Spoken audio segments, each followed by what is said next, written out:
Founder fans, Jason here, and today's founder is Dr. Joseph Warren, and specifically his relationship with one Benedict Arnold. And today, to help us learn about these founders, we have the most special guest, Christian Spigna, author of Founding Martyr, which, unless this is the first time you're here, you've heard me talk about this book. Christian, thank you so much for joining us today.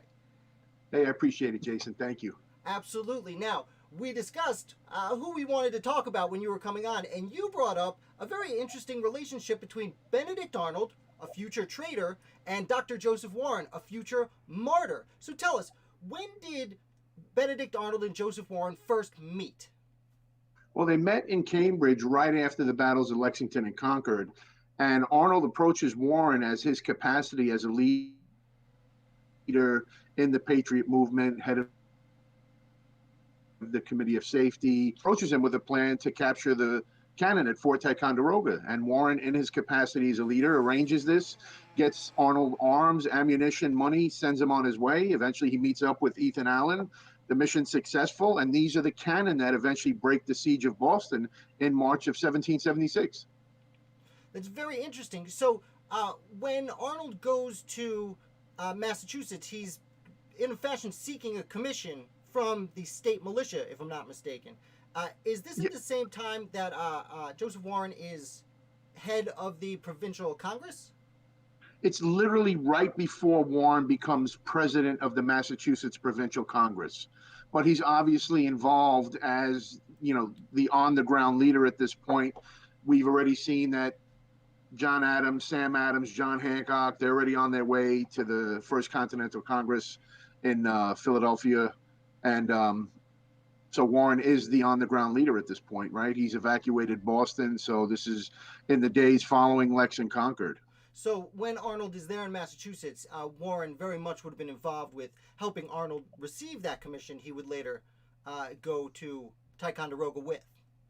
Right. So, really, Warren is instrumental in getting this mission approved, right? In his capacity as a leadership, right? Because like we said, all the other heads of the Whig movement in Massachusetts at this point are at the Second Continental Congress in Philadelphia. So it's really Warren at this point. Right.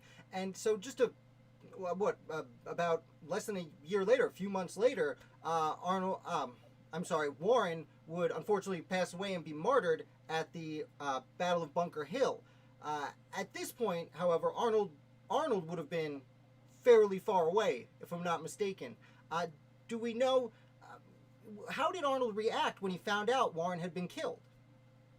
Well, we don't know, but we know that Warren must have made a great impression on Warren. The tragic part is that 2 days after the Battle of Bunker Hill, when Warren is slain on the battlefield, 2 days following this, on June 19th, Arnold's wife passes away. So he receives the double whammy, so to speak, of the news of his wife and Joseph Warren passing away around the same time. And so I think this was something very relatable that he could relate to Warren with, because immediately Arnold becomes a widower, right? Joseph Warren had become a widower in April of 73 when his first wife passes away. And similar to Joseph Warren, Arnold is left with young children to take care of. Right. So does Arnold do anything in particular to acknowledge the good doctor? So here's the incredible part, okay? So we know that Warren was engaged to another woman, a woman named Mercy Scully. Now, she is caring for the children. A little bit of a nasty custody battle ensues between Mercy Scully and Warren's family, his mother, his three brothers. But the incredible thing is that she keeps reaching out to the founding fathers for help with the orphan children because they're left destitute, right? So the Warren farm in Roxbury is used to house certain Continental troops. And when the campaign moves south, all the apple trees from their orchards have been cut down. The farm is literally left in ruins and the children have nothing. We see Mercy writing letters pleading for help, to provide money for the education of Warren's two sons, to help clothe and feed them.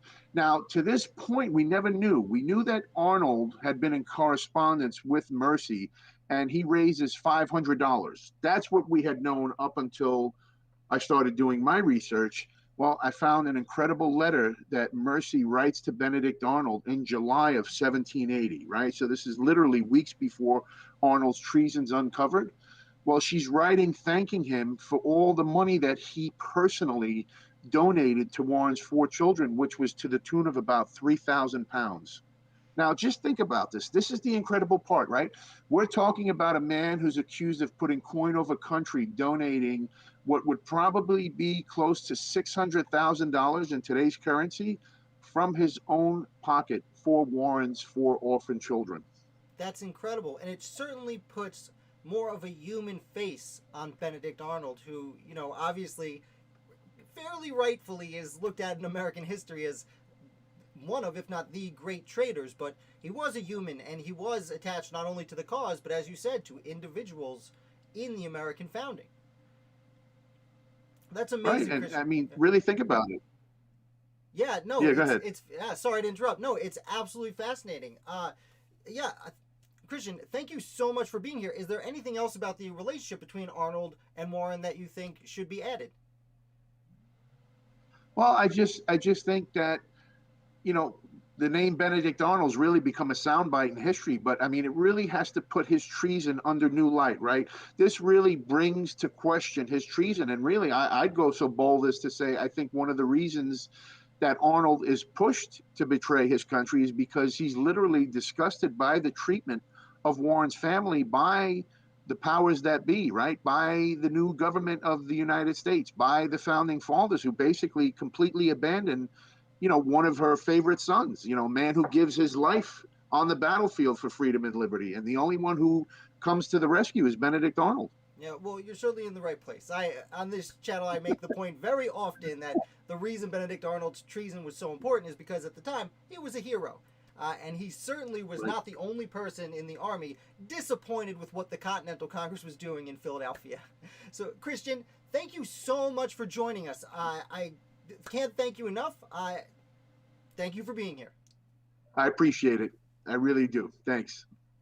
Well, Founder fans, again, I can't thank Christian enough for joining us today. This is his book, Founding Martyr. If this is your first time on this channel, then you haven't heard me talk about this book that I talk about all the time. Not only is it great as a biography of Joseph Warren, but it's so good at putting you in the pre-revolutionary Boston. I haven't found another text that does just that, which is why I'm so excited to count Christian among my friends and to have him come speak with us. I hope he comes back really soon.